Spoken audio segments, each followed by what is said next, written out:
This is 508, a show about Worcester. It's August the 24th, 2018. I am Mike Benedetti, the co-host. And this is Brendan Melican, the co-host. Hi, Brendan. How's it going, Mike? Good. Well, our camera's not working right now, so we have to say something, not just wave. And this is Brian Goslow, Worcester legend and baseball historian. Hi, Brian. Hey, Mike. Brian, how hey, you Brendan. doing? How's it going, Brian? Thank you for joining us. I got it right. I got your right name. You That's did. okay. You did. People get us mixed up. Brian, I think it's obvious why you're on the show this week, because the big news of this week and probably every week for years to come is the Red Sox AAA farm team moving to Worcester. And Worcester's sudden interest in urban studies. And Worcester's sudden interest in whether or not this makes any sense financially, how it's going to transform the city, and probably a resurgence of interest in the history of baseball in Worcester. Hopefully. Which we'll talk about soon. You know, there's a few other things to talk about this week, such as illegal driveways and gypsy moths. But Brendan, I don't know if you know what the top story is this week. I don't. Tell me the top story. It's that somebody, a former Worcester postal worker, stole up to $82,000 in stamps. Do you know who that somebody was? A Holden Man. Holden Man, a former Worcester postal worker, stole up to $82,000 in stamps. I love Holden Man. There's a plea agreement between him and the government, which would have him pay the $82,000 back, and he would get 2 years of probation as well as some fines potentially. And federal judge Timothy S. Hillman, my favorite federal judge, will not be bound by the plea agreement. In accepting Mr. Ford's guilty plea Thursday, he noted he could sentence him to 100 years in prison and levy fines of nearly $2 million on 3 counts of mail fraud, 3 counts of theft of government property, and 1 count of possession of government property with intent to convert. Yeah, well, you know, one of the things about that story that I found kind of amazing that was the trafficking in these illicit stamps was being done via eBay. I really am curious as to who the folks are that were seeking out a great deal on stamps on eBay. It just was about a month ago that I had to buy a book of stamps. I actually just needed 1 stamp, but the only place I could find stamps, because it was past when post offices were open, sold them by the book.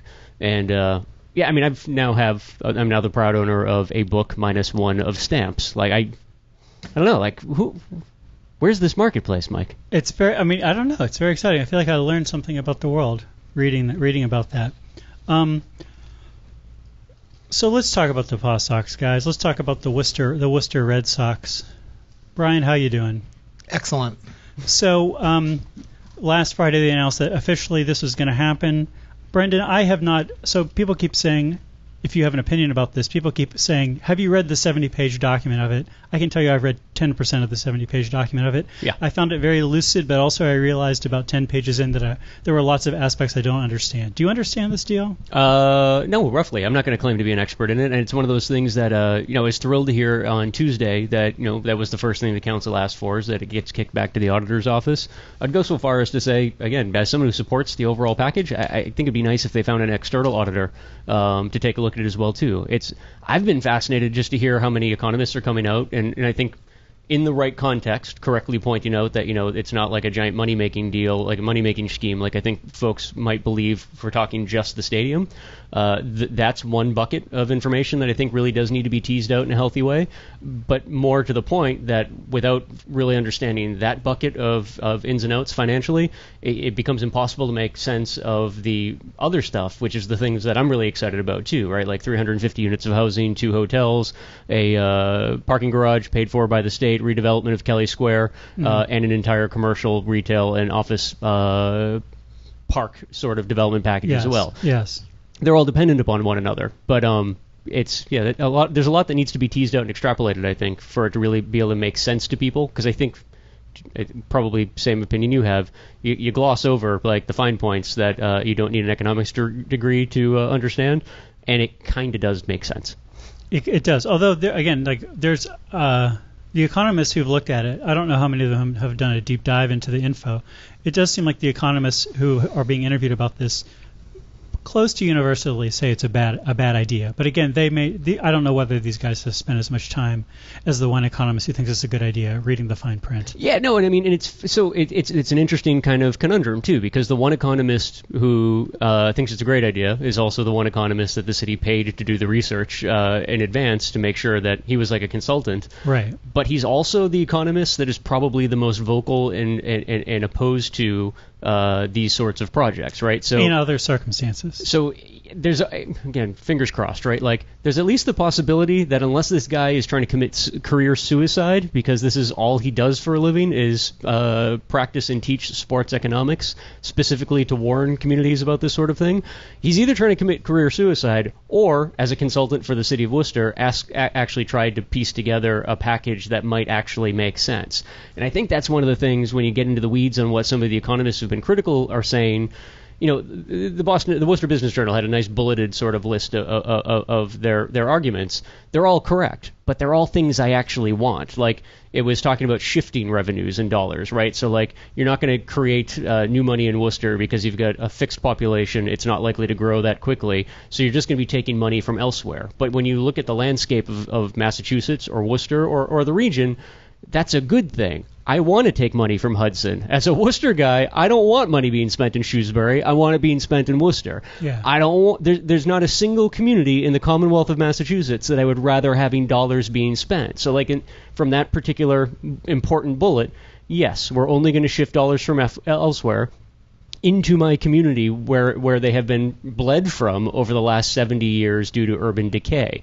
And I think when you go down the list, there's a lot of things like that. So, again, you're not going to make money off the stadium. Yeah, we know that. I don't think anyone that's really excited about the project thinks the stadium is going to bring suitcases full of cash to the city of Worcester. But again, 2 hotels, 350 residential units, and an entire development package. That is going to bring revenue into the city. That's where our tax dollars go to and come from to pay for things like schools, roads, low-income housing, public safety, the things we all care about. So, yeah, there's some really interesting stuff there that, Brian, I want to hear what you have to say. No, Michael, do you think we really need all these new hotel rooms? I mean, that would be my first red light, because we've just gone through the period of getting us some new things. Are we going to be able to fill them? So funny, that was one thing that I didn't even want to open my mouth about hotels, because I was nervous along those lines as well. And I was reading a blog post from the second most critical guy is a dude who's I think it's called Field of Dreams or Field of Broken Dreams or something. There's a guy, an economist, who's written a book about sports stadiums specifically, and his focus is specifically minor league stadiums. He wrote a really nice blog post about this Worcester deal, and that was his whole point. But when you get into it broke all the rules, right? Because the meat was in the comments section. But you read his piece, and you're like, yeah, I guess I'm going to have to waffle a bit on this. Like, this might not actually make sense. And he was using things like the hotels and whatnot. But then in the comments, the author kind of clarified that he was basically using the cookie cutter, his idea of what a New England post-industrial mill town looks like. So it was actually a commenter who said, dude, you're questioning the viability of hotels and them not being used. Worcester is currently at a 77% occupancy rate for hotels. You're at over 70%, that means you need more hotels. You don't wait for the other 20% to get filled. You start building new hotels now. So, and even the author doubled down, and backed up a bit and said, okay, that might be something I'm not totally aware of, and then got under the weeds on all the other bullet points that I think other economists have been talking about, that a lot of us locally would say, yeah, but those are good things. I know you're saying that this money isn't just going to, it's not a magic money tree. The money is going to come from elsewhere. It's going to come from Providence. It's going to come from Hartford. It's going to come from Boston, maybe. It's going to come from other communities. They're actually looking to attract people from Vermont, New Hampshire. Yeah. I mean, I was kind of surprised how far the circle that goes around this franchise is, because it's the same circle that Worcester, my whole 61 years of my life, we couldn't have a team because Pawtucket had a 38-mile radio exclusivity zone, and things have changed, over the years, what their territory is as a AAA club. And, I mean, they're really looking for, like, people coming 1 and 2 hour drives to Worcester, for this, maybe for 1 or 2 things, which then, talking yesterday, which leads to the question of, what are the kind of attractions that, someone comes in, say, for 2 or 3 game series, that, we know the art museum's great. Yep. You could probably send them to enjoy a day in the Canal District between shopping and eating. And if they get a third day, where does that go? I would say ice cream. You should probably stop and get really good ice cream. But, yeah, no, and I think that's where...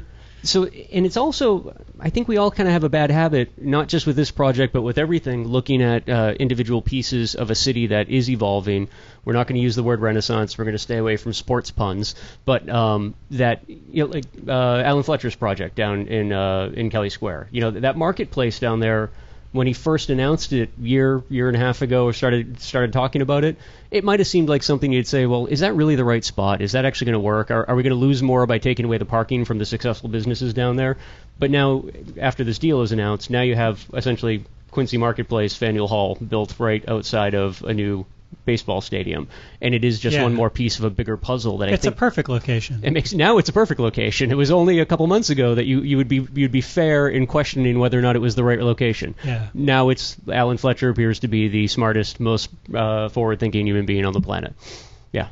The thing in going through the report, that jumped out at me was actually, where Alan's, residency is, and where, the lines we had been told for the property was Washington Street, right. And then, it's now moving, closer to some of the planning for events, closer to Green Street itself, which then in walking through the area, see, there's a fair amount of, extra property taking, that will have to be done. And then I think, if you look, say, behind where the Cove Lucky Dog, area is, I mean, one of those roads kind of goes right through where the building is. So, we begin having this discussion, how does it affect and what are we giving up, in this, process? Completely. We had talked a couple days ago, Brian, and you mentioned like there's at least two ambulance companies back there that have great businesses, but it makes sense because their stations are sort of out of the way.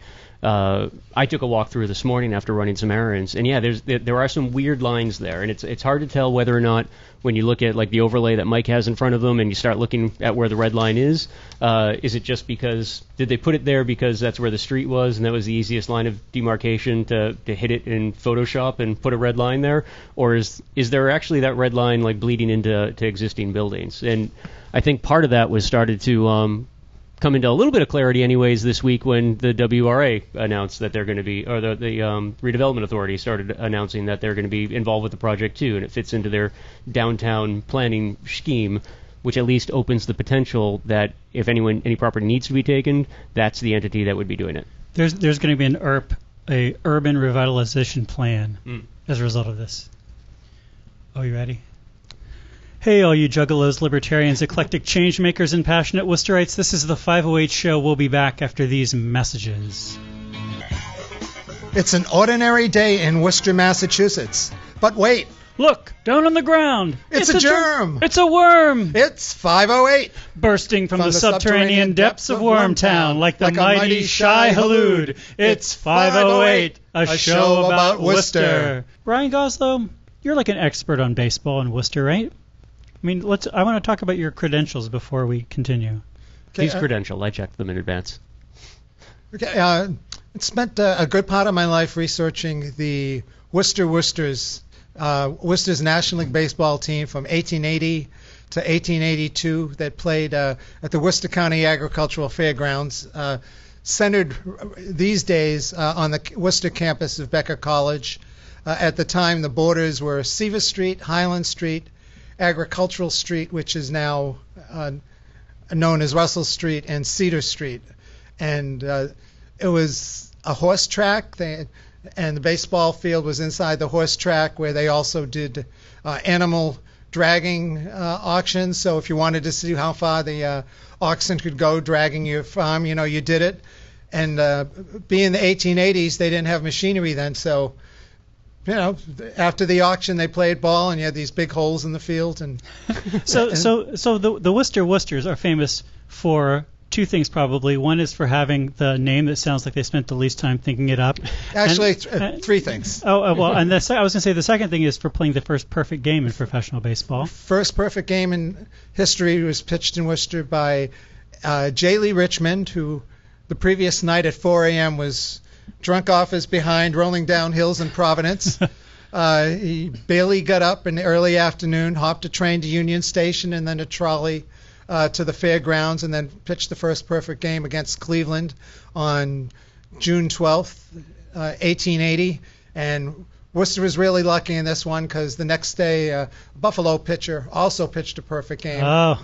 But our third thing in history, yes, which we just lost, was we had the lowest attendance in baseball history at 18 for one of the final games when the team lost its franchise of Major League Baseball. Of Major League Baseball, and we lost it to Baltimore after the riots a few years ago because they had decided they wouldn't allow anyone into Camden Yards for the game.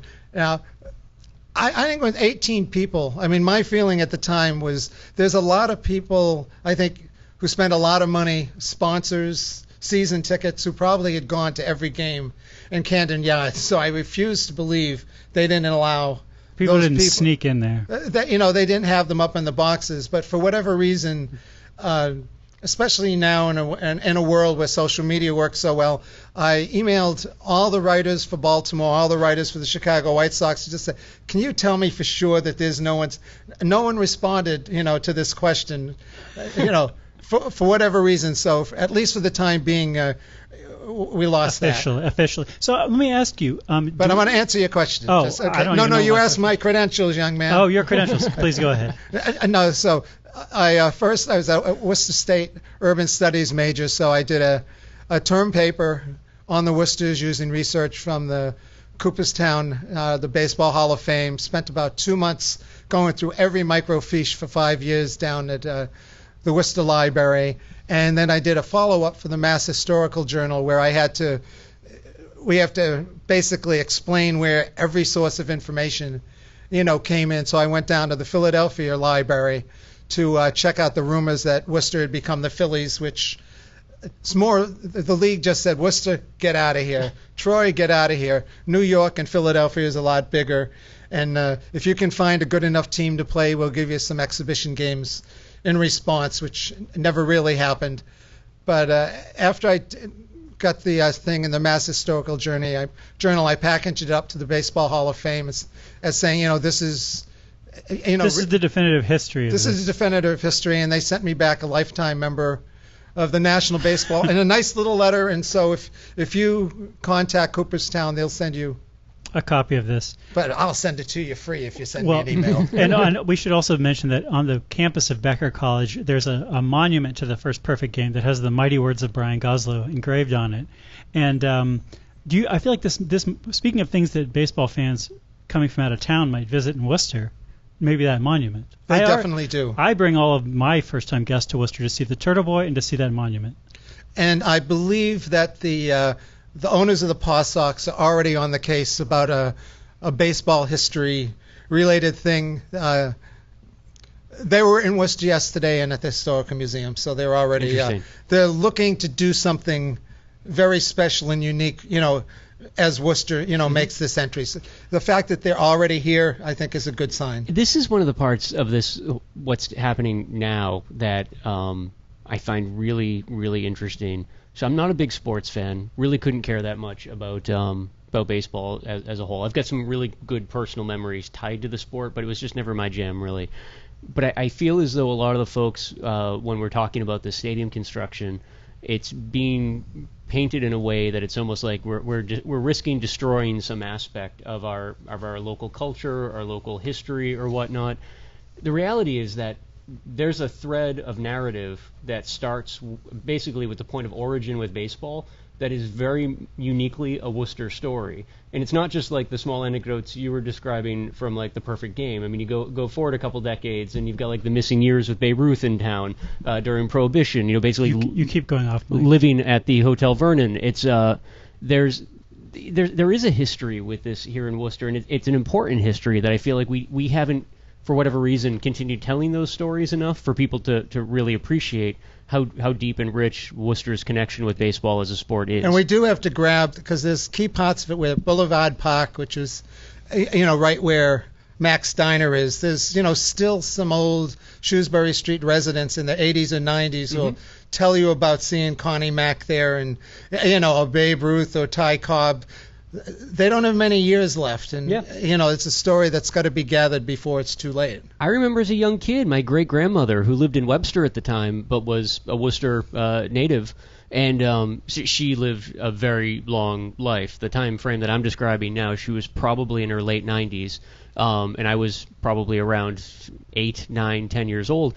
Those are the stories that she would tell me. I mean, I would sit in her parlor eating Lorna Doone cookies, like because that's all great-grandmothers have. And she would just tell me these amazing stories about growing up in Worcester with all these baseball players that, from my perspective, they were just the names that were attached to Little League fields and whatnot. Yeah. I couldn't wrap my head around the idea that they were her friends that she palled around with in Worcester and was part of her Rabbit story. Moranville, good friend of hers. But it's a crazy thing to realize that there is so much of the sports history that in a weird way does trace right back to Worcester, and it's another part of our narrative that I think we've discounted for not much good reason. You know, the more that I've read about this deal, the more that I'm open to the idea that it's terrible financially. I'm also open to the idea that I have no idea. Sure. But thinking about it coming to Worcester, I mean, you have this old vacant industrial site, and you have this city that has this storied history of baseball. And I'm sure a lot of medium-sized cities have a lot of baseball history, but especially with having the first perfect game here, I mean, come on. Everybody else is second place to that one. You can only have the second perfect game exactly, at that point, right? Exactly. We need to make a movie about that game. And the second perfect game, it's not perfect in the same way as the first perfect game. But so in those ways, like narratively, it makes a lot of sense for baseball to come to Worcester. I think it does. And again, I'm saying that as somebody who doesn't really care that much about the sport. But yeah, I don't know. I think that is one thing that I do find very important is us as a city, especially for the sake of folks that are moving to the city, really retaining some of that narrative and making sure that even if they're negatives, that we hold on to it and don't let it slide. And this is a couple chapters I think we have let slide a little bit. So what are you not feeling entirely about the? I mean, I think it's. I mean, I'm open to the idea that there's a price point, or there's a price at which it makes no sense for the city to be doing this deal. Yeah. I mean, if the city was spending $1 billion, I think we can all agree. And on the other hand, if the city spent $5, I think even the most hardcore libertarian among us would say, you know what, for $5, this is not hedge that bet. A bad deal. Yeah. I mean, we could lose $5. Doesn't work out. Maybe a little bit more with the tips and everything. I think my question is just like, is $90 to $100 million? I mean, in some sense, it makes sense. In some sense, it's like, how big do you want to decide what the deal is? Reading this morning, people talking about how it's a $240 million, $250 million project. To say, does the city want to kick in $90 million on a $250 million project? You're like, well, that seems like, I don't know, you're getting, who knows? I mean, it depends on how the taxes work out. Sure. There's a good article in Commonwealth magazine interviewing the economist that Worcester retained to talk about this. And the guy who presents the counterpoint, he says one of the things that Worcester is missing in their analysis is the cost of this development, like the ongoing cost, in terms of providing services to the 250 residential units that are coming in, providing roads and whatever to the new construction coming in, and saying that if you take that into account, probably this is a money loser. And that those costs are certainly things which definitely happen. Pie in the sky or worst case scenario. Oh, no argument there. The worst case scenario, I guess, is that none of this happens. These apartments fall down, in which case you don't have so much costs. Yeah. But still, So, and this is where, again, I don't know that there is a real answer or even a roadmap for some of the, so we can say the same thing about Shrewsbury right now, right? I mean, you talk to any resident in Shrewsbury, they're now starting to have genuine concerns that was probably a decade ago. They went a little bit too far on the residential side in terms of development, knowing that they'd essentially tapped out the commercial side. Okay. And to your point, that cost of services is now rising to the point where, every year we're doing another override for our school budget because we can't actually afford those services within the 2.5% increase allowed by state law sort of thing. So we're doing overrides. It's there is how much time do we have? We're ready to come back. You live in the song. Okay. I mean, that's an area where I don't think we have a good set of solutions to completely run level funded without the seesaw teetering one way or the other. And that is a balance. It's of course there's going to be services and somebody has to pay for it. Brendan, that puts me in mind of one of my favorite poems. This is the water, and this is the well. Drink full and descend. The horse is the white of the eye and dark within. This is the water, and this is the well. Drink full and descend. The horse is the white of the eye and dark within. This is Brendan Malikan, and this is Mike Benedetti. Brian Goslow is the white of the eye and dark within. This is the 508 show. Brent crude oil is $76 a barrel this week, up 6% on the week, and Bitcoin is $6,500, unchanged this week. Unchanged. There's your commodities news. We were just talking more about baseball. Brian Goslow. Where are we time-wise? Just as we're like halfway through the show. No, because as we're talking about the future, I just think it's also good to mention all the things that are happening in Worcester this week. Yeah. It's just a sign of what we've got already. Mm-hmm. So stick with the baseball for now, or just Sure. A shout out to the weekend. What good stuff is going on in baseball this week? Well, not necessarily baseball, but I think your punk cake happening at Ralph's, which has a whole bunch of bands and a lot of artists. The Caribbean American Festival, parading down to Institute Park on Sunday, one of the most amazing events. I think another sign of, really of Worcester's Renaissance. Yeah. I used to travel to England for, like their Labor Day weekend, for Bank Holiday weekend, for their festival, the Notting Hill Gate Carnival.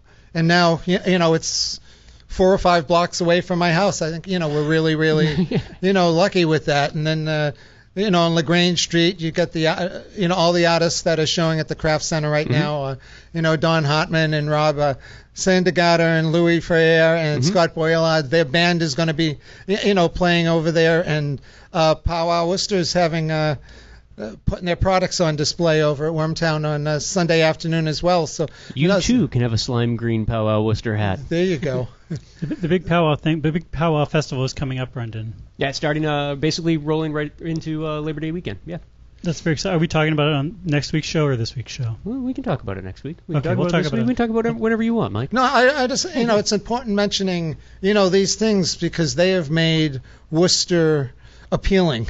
We forget that everything that's gone up before the announcement 1 week ago, is because a lot of people brought their dreams, to Worcester, and people who are in Worcester spend a lot of time in, first Jed Shrewsbury Street becoming Restaurant Row, and the Abbey and Dead Horse down in Main Street, the rejuvenation in the Canal District. If these places weren't there because of the people who brought their hard-earned money and ideas to the city, and not only went for it, but have established themselves, that's why we're having this team here. The talk of the team here too, because of the efforts of so many people to make Worcester so much more than it's been for a long, long time. It's Mike. Here, I'm gonna get a little nostalgic for you for a second. So I've known Brian for about 20 years now, right? And when we first met, he was one of those people that I would look at as a salty young kid who knew everything, and be like, well, where's this guy coming from? His perspective on everything doesn't make any sense to me, right? And then it's one of those things, you get a little bit older and you realize that that perspective is in fact everything. Brian Goslow was right. But it's not a matter of being right. It's a matter of actually just knowing where you stand in the universe and realizing that things came before you and things will come after you and whatnot. Yes. And we are in a really cool moment in Worcester right now where there are things happening on a regular basis that we have the luxury of taking for granted now, that like when you and I first met, you would never dream of these things being a regular occurrence that you could take for granted. In the same way that the things that we were just starting to see when we first met were things that were very much put into motion by the cats that were my age when we first met, that got the ball rolling on stuff. And I do feel that, again, that's part of that narrative that gets lost a lot in the city. It's really, really easy to look at the right now and not realize how far we've come over the last 10, 20 years in terms of fixing lots of nagging problems that have made it really difficult to move the ball forward in Worcester. I just did another Last night pun, was a perfect example of it, on the Common, where I like, you walking around, but normally when things were going on in Worcester, you saw the same group of people at every event. Everyone supported, as much as they can. But last night you had, a couple hundred people, downtown, climbing this mountain, or you actually had people roller skating, on the Worcester Common Oval, families and kids just, having the greatest. They're going to remember that night for the rest of their life. And what impressed me was, other than seeing, you walking through, I didn't know a single person there, and it was just so great. This was a sign of... Yeah, I did not. There was not a single person on roller skates that I knew that I had ever laid eyes on before. Mountains of families with kids on a rock climbing wall. I'd never seen any of those folks before, and that's on a common that only a couple years ago we would pretty publicly joke and say that nobody would ever want to hang out on the common, right? And then it was a couple years ago that we started doing small things like showing movies on the common, and after the redevelopment down there was done, and suddenly the crowd started coming, and it's so easy to forget that there was a time that was a no man's land down there, and there was also a time, go back 15 years further, and it was like all of our playgrounds and whatnot, and there were still crappy things happening, but we ignored it, and we came in from all corners of the city to enjoy it. And seeing fathers and sons and daughters playing wiffle ball, on the side of the common, it was just one of the greatest sights I've seen. Because again, I go back growing up, my only memory, of my mother and dad together was bringing me over the stone that goes along Boynton Street down to Institute Park for one of the concerts on a Sunday night, bouncing me, up and down that. And there were just so many families, that weren't, part of the groups, that we've all been a part of. It's just families, kids just want something to, bring their daughters, to bring their sons to, instead of just, having to stay in the house or what. They are going to remember that Worcester as long as they live, and those kids are going to, hopefully 20 years from now, they're going to want to make sure that that's going on the common the same way each of us brought our own individual, ideas out there. Couldn't agree more. Yeah. I want to change the subject slightly. Brendan, I want to try this out on you because I haven't said this to you yet. I've been thinking a lot again about like this economic plan of bringing the team to Worcester, whether or not it makes sense. It seems like it's basically a done deal and that it would take a huge political effort to oppose it. I've been thinking of how to argue this to the opponents of it, in part so that they just feel better about life, that they're like, okay, this bad thing I saw on the horizon is not going to be a bad thing. It's going to be probably a good thing. I've been thinking about the libertarian argument for this. And one of my friends described this as the drunken sailor argument. And here's kind of how it goes. This is inspired by seeing so many comments and articles from other cities of economists and people like this saying, how could a city do anything so stupid as this deal? And my response is like, if you think this is stupid, you don't know anything about Worcester. Worcester's capable of so many more dumb things than this. So the drunken sailor argument is kind of like the drunken sailor, he has shore leave, he has $50 in his pocket. Should he just spend that money getting more wasted and pass out in the gutter covered in vomit? Maybe he should, actually, because then at least he's run out of money. There's many worse alternatives he could do with that $50. He could buy a sack of rattlesnakes. He could contract some sort of terrible STD. He could get involved in some sort of betting on some kind of Russian roulette game. So from the drunken sailor perspective, it's like, if we think of the city of Worcester as a drunken sailor, is this the worst thing that we could do with like $100 million of bonds and whatever? It's definitely not the worst thing. We could set it on fire, in a big pile. We could build a giant statue of Gary Rosen, which would actually be pretty close to the stadium, in my opinion, as being a good thing, but not as good as the stadium. There's so many dumber things. We could just get sued for $100 million because we passed some dumb ordinance outlawing bees or whatever. Like, this is the kind of stuff we just do as a matter of course. So my argument would be that, assuming that the political dynamics are such that spending this $100 million forces the council and the city administration to be much more cautious over the next 10 to 20 years, that maybe that by itself, if it prevents $90 million of stupidity over the next generation, because people are looking at them more closely and because people are wagging their finger more and saying, we gave you $100 million already, we're not giving you another $10 million for this. Show me that $100 million makes sense. If that's politically how it works out, then this is a great deal. No matter how bad the actual mechanics of it are, it's a great deal compared to the alternatives. It's the Globe said that's how we got the Red Sox, was because Pawtucket gave Curt Schilling all the millions for his company, and basically it just collapsed. That is why they weren't willing to give baseball, anything tied to baseball anymore. They got burned.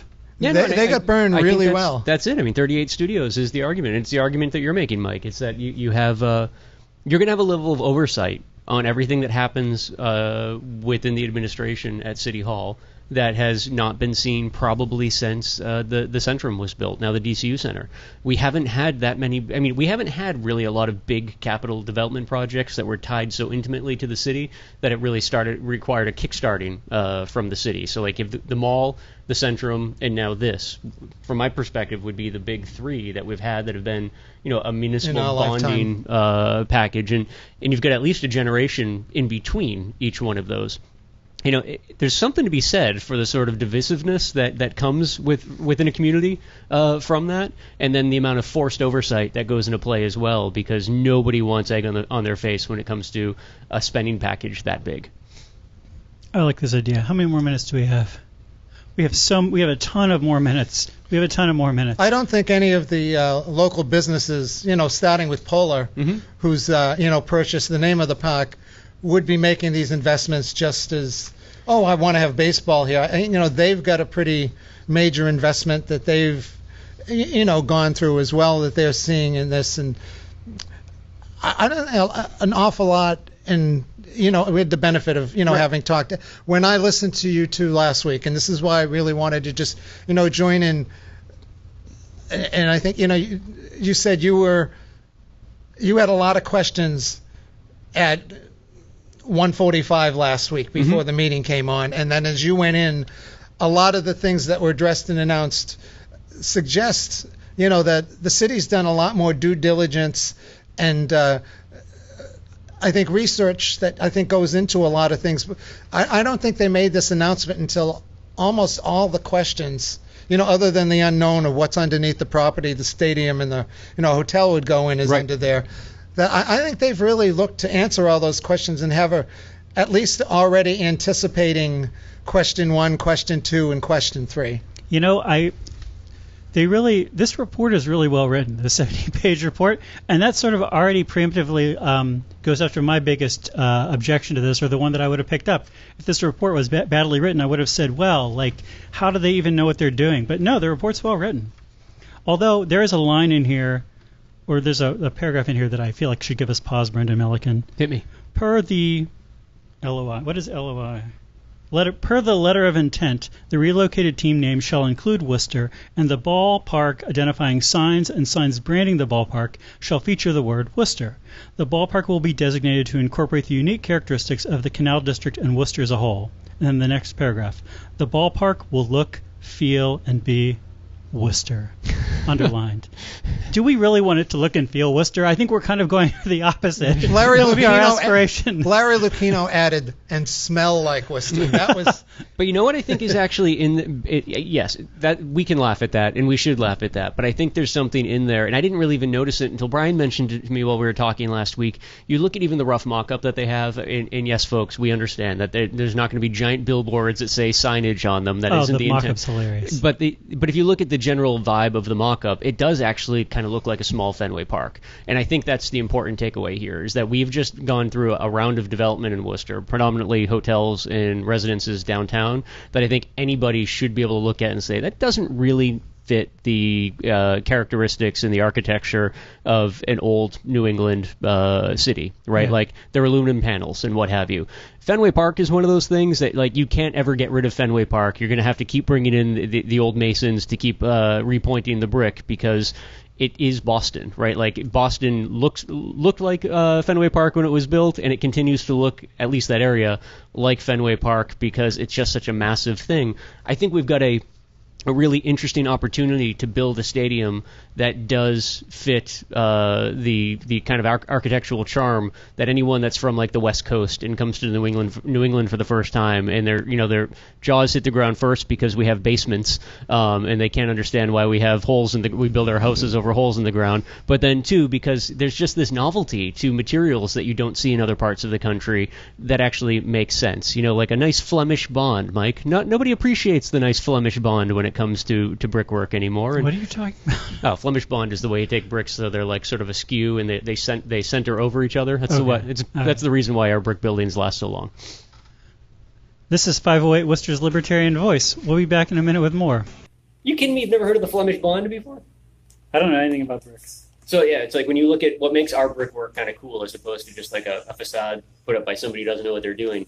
It's that weird overlay where it's like they center the bricks center themselves over the center of each brick. So it's like, the picture brick is here, and then the next two, you have one brick here, the next two are here and here. And the way that they're stacked gives a level of structural support that basically allows them to stand indefinitely. I mean, the front of the house on Highland Street there that they've been building the wall for 3 months. Yeah. That should be the best wall ever, It's right? going to be the best wall ever. Yeah. But I mean, our architecture actually lasts, and it's designed to last. And I think that's something telling about their intent with the stadium, that if we build a stadium that fits our architecture, isn't just a steel and aluminum building, it should actually last. I would say that that's one thing I liked about that architectural rendering, is that not only did it look nice, but it also looked like the parts of it that were buildings that are already there looked like the buildings that are already there. Yeah. And so you could understand how it fit in there. I contrasted it in my mind with a slot parlor that they were going to put in the same area, where not only was it an ugly building in the rendering, but the rendering looked super fakey. And I think we're used to seeing renderings look super fakey. So there's always like a popcorn vendor and a kid with a balloon and everything's shiny and the lighting is weird. And you're like, this is, the lighting never looks like this in Worcester. This looked like a drawing of something that could have been in Worcester, and it made sense. It made sense. So you threw something out there that I hadn't given any thought to, but gave me pause. You mentioned a statue of Gary Rosen as being something we could waste money on. I'm going to guess that there's going to be outside this stadium probably a statue of somebody like a Babe Ruth or a pitcher who threw the first perfect game. Last week we had a lot of success, actually like within seconds, success in getting the correct Woo Sox logo made, repurposing the Wu-Tang Clan logo. I think what we need to do now, and this is a little bit more longer term, we don't expect anyone to answer us in the next couple minutes, we need some artists who have networks within the bronze casting universe, because it's a pretty small universe. Right. And when that Babe Ruth statue, that 20-foot tall Babe Ruth statue gets commissioned for outside the park, we need to make sure it's actually Gary Rosen's face on that statue. we need to make like a mask that fits exactly under that Babe Ruth face. It's a Gary Rosen face. We can kind of pop it on there. People would never even... I just think when the sheet comes down, everyone's expecting Babe Ruth, and it's actually a 20-foot tall Gary Rosen in a Red Sox uniform. We're ready to come back in. Out. No, we're not. Out are the lights, out all, and over each quivering form the curtain of funeral pall comes down with the rush of a storm. And the angels all pallid and wan, uprising, unveiling, affirm that the play is the tragedy man, and its hero, the conqueror, Worm.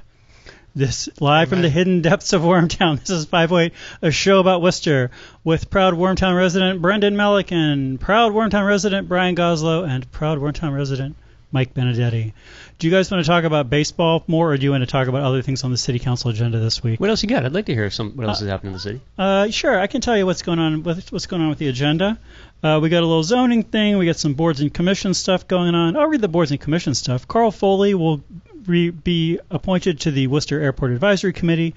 Francis Langille and Chimoza Nosike will be appointed to the Elder Affairs. Azal Khaled will be appointed and Christian Escobar reappointed to the Conservation Commission. Jordan Berg Powers, who I know, will be appointed to the Zoning Board of Appeals. Brendan, how do you like them apples?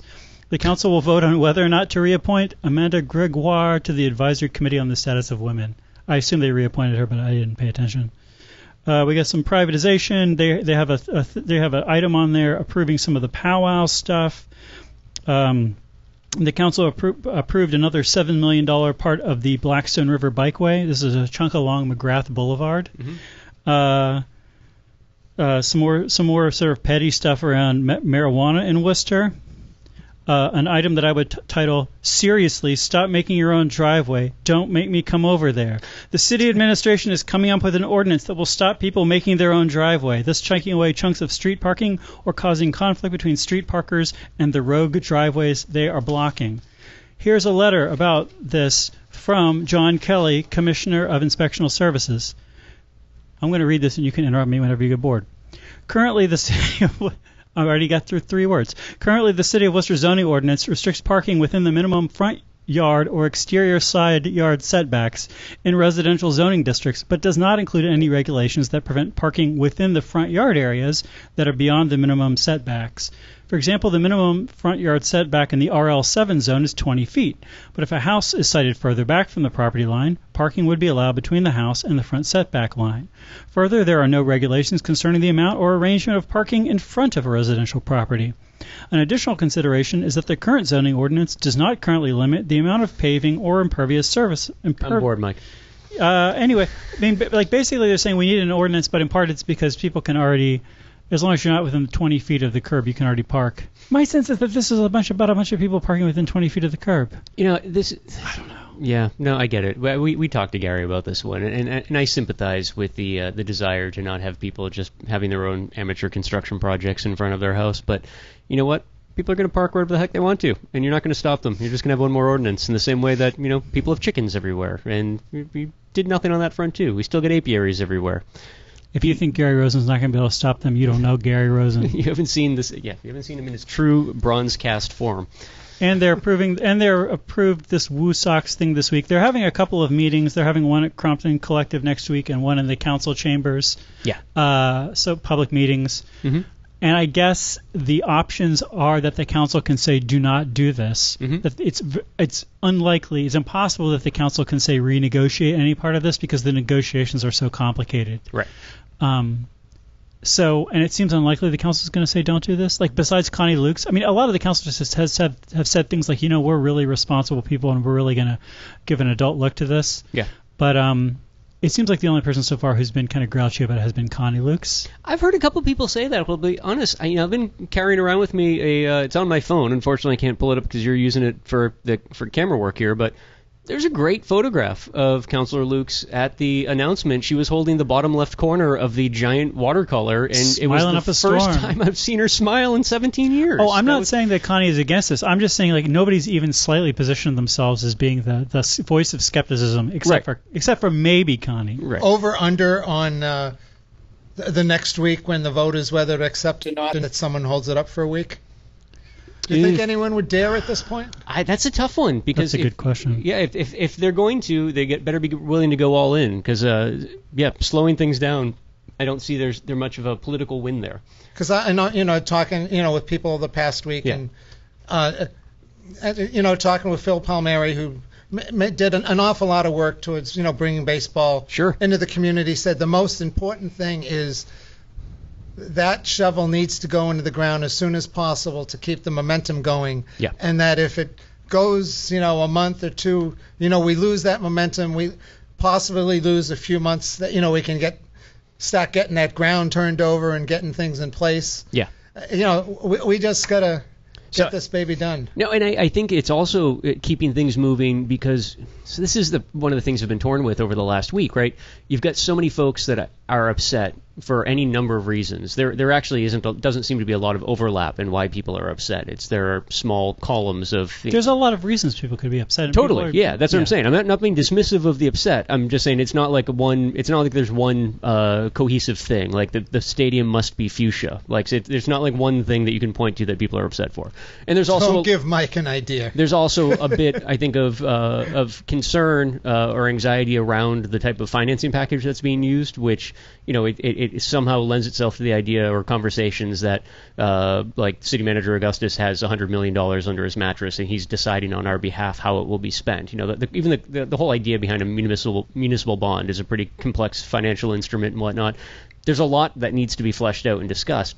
I'm concerned that the opportunity to stay good graces, goodwill, and actually be negotiating in good faith with the Paw Sox and the International League, we sour that before the folks who have legitimate concerns about other issues, pressing issues facing the city of Worcester, have the opportunity to step up and make significant and reasonable asks of the two groups that we're about to start turning over significant amounts of resources to for their business venture, and it'll be a missed boat, right? So, like, if you're concerned about things like transportation, school funding, or housing issues, any number of issues, right? Like, you got some really, really wealthy people are arguably the wealthiest sports management group in the world now that they bought, is it Liverpool United? Yes. Yeah, so I mean, arguably the wealthiest sports management group in the world, hanging out right down the street. Like, they're probably down at Birch Tree right now just having coffee.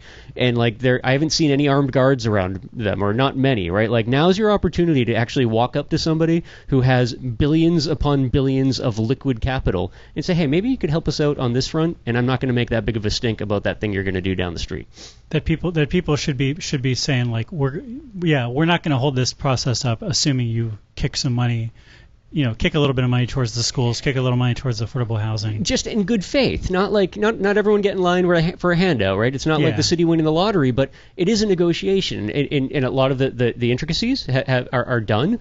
But I think I have the sense there's got to be still room for good people with good intent to be able to look at this and say, you know what, there are some other things that need to be fixed here, and they actually impact our bottom line as well. So let's make sure we take care of these things in the process. And there is the positive aspect, of sports teams, which, we've had so many sports teams. With the Railers, with the Bravehearts, where they've done programs with schools. Right. Whether it's just coming up with the idea with hockey, we're going to teach you math through going to practices and counting the goals. Mm-hmm. But that makes a difference. And when you move into something like the Red Sox, who've got a history of reading programs in schools, helping rehabilitate fields at schools and, regular city parks throughout the Boston area, that's something that, also comes along with having a team. And their track records in doing those things is pretty strong. Sure. What are you doing over there, Mike? I just had to kill our recording for a second. That's too bad.